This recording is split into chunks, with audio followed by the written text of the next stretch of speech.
Vou começar a relatar como foi a minha falsa conversão. Comecei a congregar em uma igreja neopentecostal. Os ensinamentos liberais desse pastor fizeram com que eu permanecesse cego por muitos anos dentro da igreja. Eu pensava que era salvo e conhecia a verdade. Os membros da nossa igreja estavam indo ao cinema para assistirem aos novos lançamentos de filmes. Às vezes, os obreiros marcavam um jogo de futebol no campo. Alguns tiravam as suas camisas suadas. No outro dia, eles faziam cultos pentecostais buscando o Espírito Santo. Eles falavam em línguas estranhas. Eu também falei naquele dia. Fizemos o mês inteiro de culto para buscar os dons espirituais. Eu recebi os dons de profecias e curas. Entregava profecias e revelava a vida inteira das pessoas. Curava os enfermos com imposição de mãos. Mas não deixava o mundo. Jogava futebol. E era viciado em filmes. Eu era uma pessoa que discutia com os outros irmãos por causa de cargos. E brigava com os meus opositores. Cheguei até a agredir a minha esposa várias vezes querendo impor a minha autoridade. Para minha sorte,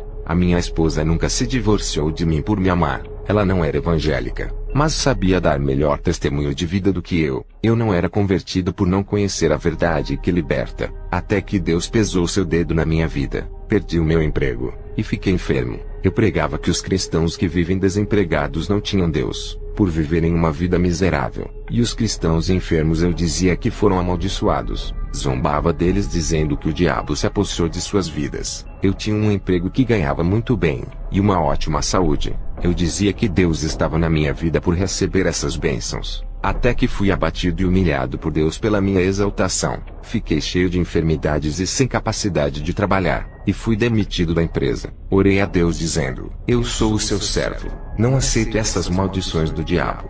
Deus não me ouvia. Estava desfalecendo e a minha esposa cuidava de mim. Estava fraco e de cama, sem forças para me levantar. Só conseguia andar com a ajuda da minha esposa. Ela me levou ao hospital. Mas a minha enfermidade se ocultava dentro do meu corpo. E os médicos não descobriam. Fiquei assustado por saber que a enfermidade era algo sobrenatural. Pelo fato dos médicos não descobrirem, orei a Deus me humilhando em sua presença pela primeira vez. Eu disse: Senhor, se eu pequei, me perdoa. Levanta-me dessa cama. Lembra dos dons que me presenteou para fazer a sua obra. Então o Senhor Jesus, com suas vestes alvas como a neve que reluzia uma cor branca, apareceu para mim e se aproximou da minha cama. Ele diminuiu a claridade da sua luz, para que eu pudesse enxergá-lo. O seu rosto sério não estava aprovando a minha atitude. Ele disse: eu nunca te dei dons, nunca fui o meu servo, nunca fez a minha vontade.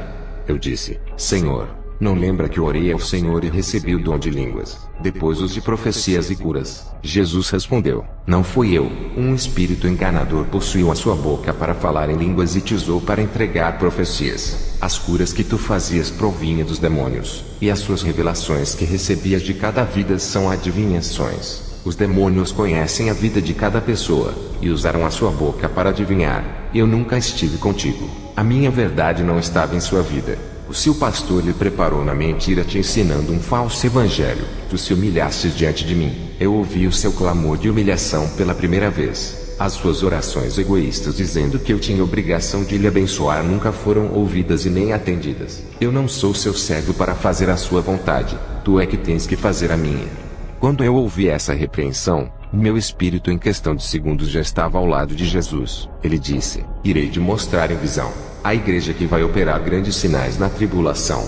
Essa igreja sede vai ter milhões de filiais no mundo inteiro. Essa falsa igreja é a única que vai existir, e reunirá todas as religiões do mundo inteiro para formar uma só. O falso profeta é o líder dessa igreja, e terá poderes para executar as leis de morte matando as pessoas que não seguirem a besta. Uma igreja totalmente idólatra e cheia de milagres e curas. As imagens dessa igreja falarão e até curarão a todos que tocá-las. Essa igreja terá poder para intervir e tirar a liberdade das pessoas. O poder que essa igreja vai ter na vida das pessoas será dado através da besta por causa do pacto entre o falso profeta e o anticristo. Duas coisas que irão comandar o mundo na grande tribulação: a religião comandada pelo falso profeta, que é a besta que subiu da terra, e a política comandada pelo anticristo, que é a besta que subiu do mar. Na visão que eu vi o espírito da besta que subia das profundezas da terra do mais profundo abismo infernal, e o outro espírito subia das profundezas do mar também do abismo. A Acredito que essas duas feras estavam presas no abismo do inferno. O espírito da besta da terra foi para o Oriente Médio e ganhou toda a Ásia. O povo de Israel e os muçulmanos aceitaram a besta como seu rei.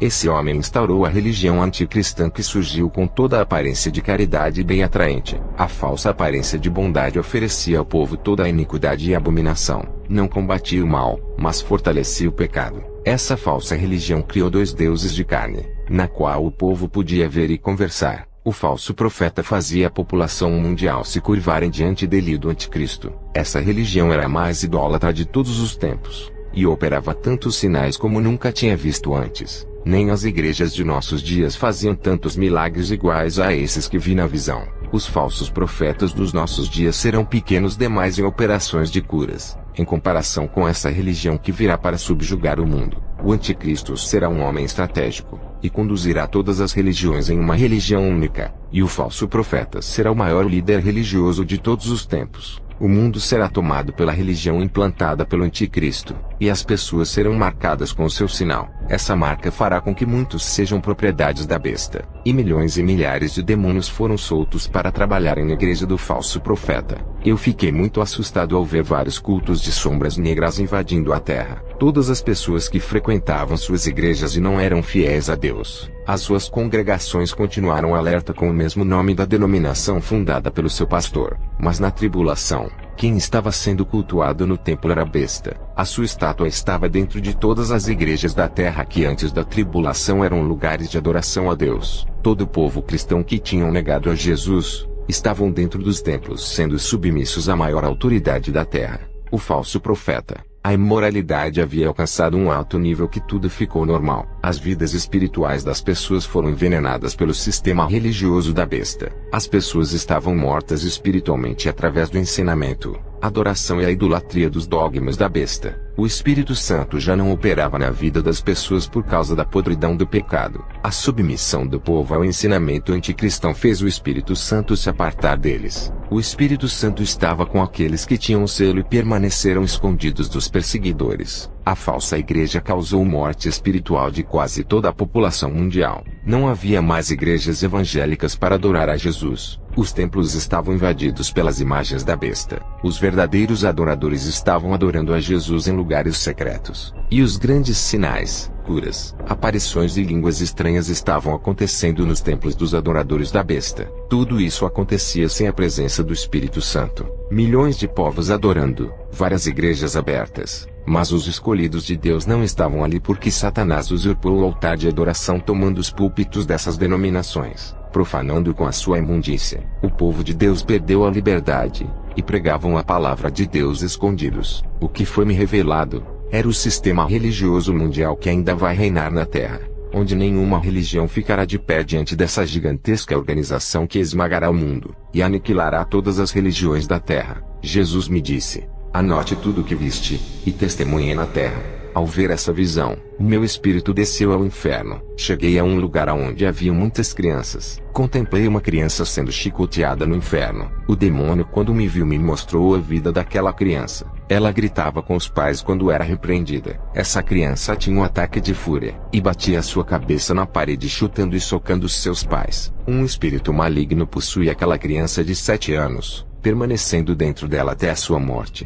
Observei o quanto ela sofria e apanhava dos demônios iguais aos adultos. Ali haviam crianças de 5 a 11 anos de idade que estavam sendo atormentadas. Elas gritavam os nomes de seus pais para as tirarem daquele lugar. O demônio que chicoteava aquelas crianças disse: elas eram inocentes até que a televisão e os games roubaram as suas inocências. Eu fiz elas se corromperem deixando as suas mentes maliciosas. E algumas delas praticaram atos sexuais precoces. Muitas pessoas me questionaram dizendo que Jesus pegou uma criança e falou que o reino do céu pertencia a elas, e que para entrar teria que ser igual a elas. Quando Jesus pegou aquela criança, ele sabia da sua pureza. Jesus não pegaria uma criança impura para falar que é do reino dos céus, como aquelas crianças rebeldes que zombaram da careca de Eliseu, e foram devoradas por um urso. Essas crianças que zombaram de Eliseu estão em prisões no inferno. Eu não sabia que eram elas. Percebi que suas almas são de um tempo muito antigo por causa de suas vestes. Apesar de ter crianças rebeldes no tempo dos profetas, eram poucas. Jesus conseguiu achar um grupo de crianças puras. Crianças no tempo de Jesus eram puras por sua inocência. Nos dias de hoje,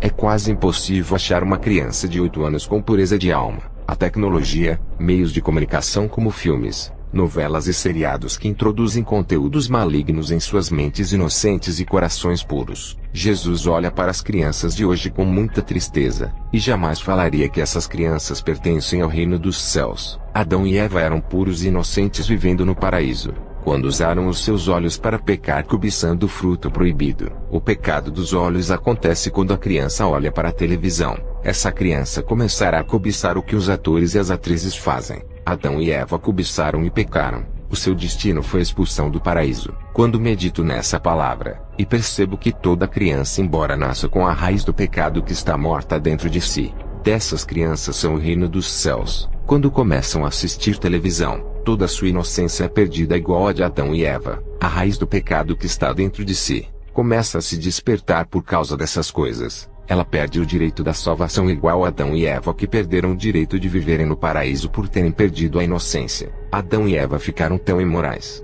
que se esconderam da presença de Deus. Eles ficaram encomendados com a sua nudez. Foi o que aconteceu com aquelas crianças que vi no inferno. Elas amavam ver a nudez eletrônica, ficando maliciosas iguais a Adão e Eva. O diabo sempre desejou corromper as almas infantis. Quanto mais cedo fizer isso, maior será o número de crianças indo para o inferno. Nos tempos antigos, era difícil uma criança ir para o inferno. O seu nível de pureza era santo. Nos dias de hoje, muitos filhos de cristãos estão descendo para o inferno. A causa dessas mortes são acidentes, doenças, suicídios e assassinatos. Escutem, a todos vocês que ouvem esse testemunho, se amam ao seu filho e não desejam que eles vão para o inferno, nunca deixe o seu filho assistir televisão. Não comprem videogames de jogos violentos e de terror. Ocupem os seus filhos com a obra de Jesus, igual ao profeta Samuel e outros que foram entregues para o serviço da casa de Deus. Você e a sua casa inteira têm que servir a Jesus,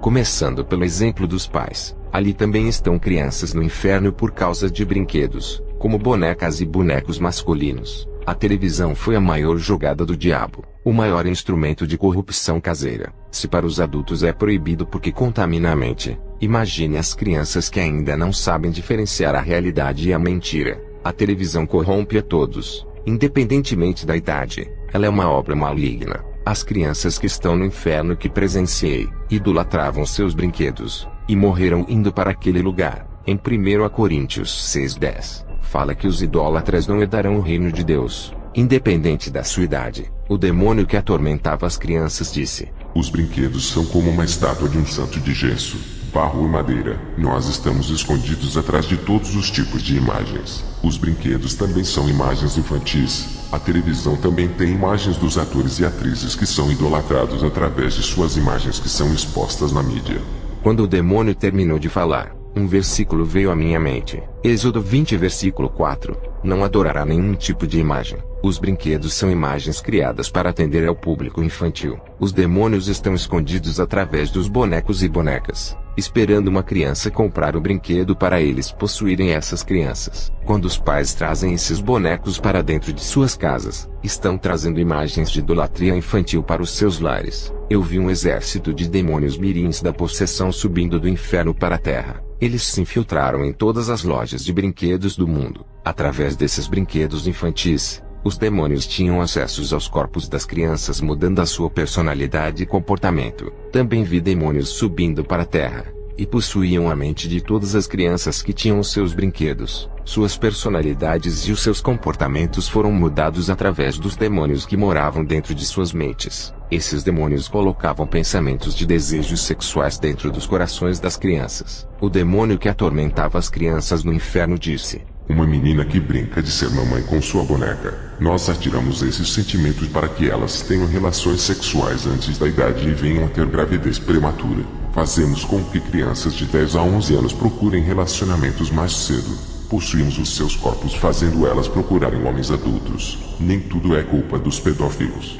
O demônio ainda disse: que o espírito da sensualidade que está nos desenhos e filmes está possuindo as crianças que assistem. Ele dizia: primeiro corrompemos as suas mentes e corações, para depois possuirmos os seus corpos pequenos. Ao ouvir todo o plano maligno que foi executado na terra, uma força me puxou para fora do inferno. Me encontrei com Jesus. Ele me mostrou em visão como vai ser o milênio. A terra começou a ser verdejante, flores, plantas e árvores cresciam em lugares secos e inférteis. Até nos desertos nasciam gramas e brotava água. A cidade de Jerusalém parecia o jardim do Éden, com as suas flores lindas e as árvores carregadas de frutos. Existiam variedades de frutos. As águas limpas não tinham poluição. O povo de Israel estava feliz naquela terra que é a verdadeira reprodutora de leite e mel. Todos adoravam a Jesus quando ele descia para visitar o povo na terra. Jesus deixava representantes seus em Jerusalém. Depois subia para o céu. As expectativas de vidas aumentaram de 200, 300, 500 e 800 anos como de antigamente. As mortes eram naturais, pois o anjo da morte ainda não havia sido julgado. Apocalipse 20:14. Vai ser quando a morte será aniquilada da terra, e ninguém mais poderá morrer. No milênio haverá mortes, e também novos nascimentos. A vida abundante estava em todo o planeta. Os que morriam subiam ao céu. O índice de desenvolvimento de vida deles era tão alto, que um homem de 200 anos gerava multidões de filhos para encher a terra. A população do povo de Israel quase que foram destruídos. Todos os infiéis morreram. Apenas os remanescentes viviam naquele lugar. Uma mulher de 100 anos estava muito fértil, e dela nascia muitos filhos para recompensar as mortes dos povos de Israel durante a tribulação. O deserto começou a produzir árvores e plantas que curavam as doenças. Esse povo que estava ali, ainda não tinham os seus corpos transformados, porém, ainda tinham suas naturezas pecaminosas, mas obedeciam a Jesus. Pessoas que não eram de Israel viajaram para Jerusalém, que é a sede do governo mundial. Era de Israel que saíam as leis para os 4 cantos do mundo. Israel passará a ser o país líder que comandará o mundo. Deus exalta a sua nação diante dos povos. As suas promessas de fazer Israel uma grande nação foi cumprida. Os leões comiam capim. Todos os animais carnívoros se transformaram em vegetarianos. As serpentes não tinham mais venenos. O povo brincava com os leões, serpentes, e nadavam com os crocodilos. A natureza estava em harmonia. O clima não estava desorganizado e invertido igual aos dias de hoje. O que se plantava dava em abundância,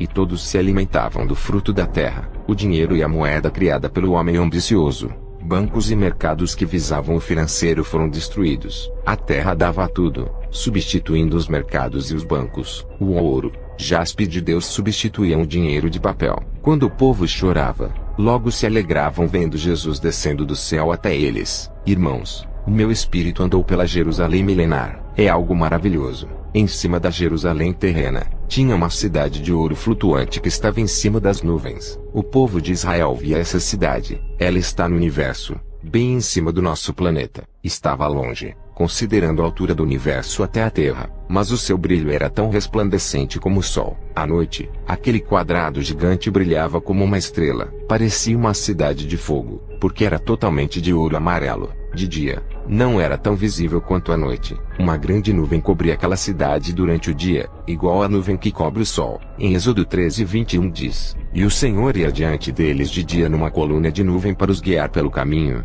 e de noite numa coluna de fogo para os iluminar, para que caminhassem de dia e de noite. Foi assim que eu vi a cidade quadrada. De noite brilhava como o sol, e de dia uma nuvem a cobria. Tanto o fogo como a nuvem simbolizam a direção e o caminho certo. De alguma forma, aquela cidade celeste guiava a cidade terrena de Jerusalém. O fogo e a nuvem eram a presença de Deus que guiava o povo de Israel. A Jerusalém celeste bem em cima da Jerusalém terrena, significava que a presença de Deus estava olhando Israel lá de cima. A luz que saía de cima da cidade irradiava bênçãos, prosperidades e unções naquele povo. A igreja estava na cidade celeste junto com Jesus. Onde está o rei? Convém estar a rainha. Ele governará o mundo junto com ela. Quando alguém estava triste na Jerusalém terrena, Jesus descia e consolava. O povo dessa cidade via anjos. Eles desciam e se manifestavam ao povo. Até comiam frutas e vegetais, depois saíam. As leis que foram postas no mundo eram sobre a justiça, moral, santidade e o dever de cada pessoa. A tecnologia que havia nascido do fruto da ciência do mal que contaminaram o mundo inteiro e até as crianças. não existia mais. Jesus comunicava com seu povo quando descia. A igreja estava na Jerusalém Celeste junto com o Pai e o Espírito Santo. O Espírito Santo havia terminado a sua obra na terra. Ele foi o mediador do povo com Jesus quando ele ficou ausente da terra. Quero dizer, não ficou na terra. É claro que Jesus vinha visitar, mas como o Espírito Santo estava na terra, não era necessário ele ficar. Agora que Jesus havia se manifestado ao seu povo, o papel de mediador do Espírito Santo entre Jesus e o homem foi anulado. Agora Jesus estava tão perto deles, sendo o seu rei, dando sequência à descendência de Davi. Ele é o último rei da descendência de Davi, o eterno rei que ficará com o seu povo para sempre. Deus Pai não podia ser visto pelo povo de Israel, eles ainda eram mortais. A igreja não podia descer para a Jerusalém terrena. O povo teve o seu corpo transformado, e eram santos. Eu tive o prazer de ter essa visão ao lado do meu mestre, e a Jerusalém está descendo bem devagar até a terra. Ela só vai ficar na terra quando o nosso planeta for santificado, passando por uma transformação. Eu fui ensinado em uma igreja falsa, que dizia que não podíamos ser pobres e ter enfermidades. Eu havia aprendido que a nossa palavra tinha tanto poder, que mesmo não sendo da vontade de Deus, era só determinar que as coisas aconteciam. O ensinamento da confissão positiva sobre cura, saúde e prosperidade. Isso era o ensinamento da igreja. Não se falava de santidade, renúncia, pecado, inferno e arrebatamento. Tudo era voltado para as coisas da terra. As nossas conquistas eram os bens da terra, não os galardões que esperam os salvos. Eu saí dessa igreja por ordem de Jesus. Não tinha nada que acrescentava na minha vida espiritual. E você que congrega em igrejas neopentecostais, saiam delas, pois vão te levar para o inferno. Eu fui enganado pelas suas doutrinas. Eu expulsava demônios pensando ter autoridade de Jesus. Ele apareceu a mim, e me mostrou na visão como estava a minha vida. Eu estava acorrentado da cabeça aos pés. Ele me disse: olha para a sua situação. Como pode expulsar os demônios se está aprisionado por eles? Meu filho, tu não expulsa demônios, e nem pode ter a minha autoridade. Como vai manejar a minha espada se tuas mãos estão aprisionadas? Filho, é preciso se soltar primeiro para receber os meus dons. Não pode usar as minhas ferramentas espirituais nessa condição. Hoje eu quebro as cadeias espirituais da sua vida e liberto a sua alma. Você está livre. Lembre-se, não volte para trás para praticar as suas obras do passado. Se fizer isso, será acorrentado em dobro, dessa vez por 7 demônios. Essa foi a advertência que Jesus me deu. Ele foi bondoso ao oferecer uma nova oportunidade para mim recomeçar. Que a paz do Senhor Jesus Cristo se manifeste em cada lar, em cada vida e família. Amém.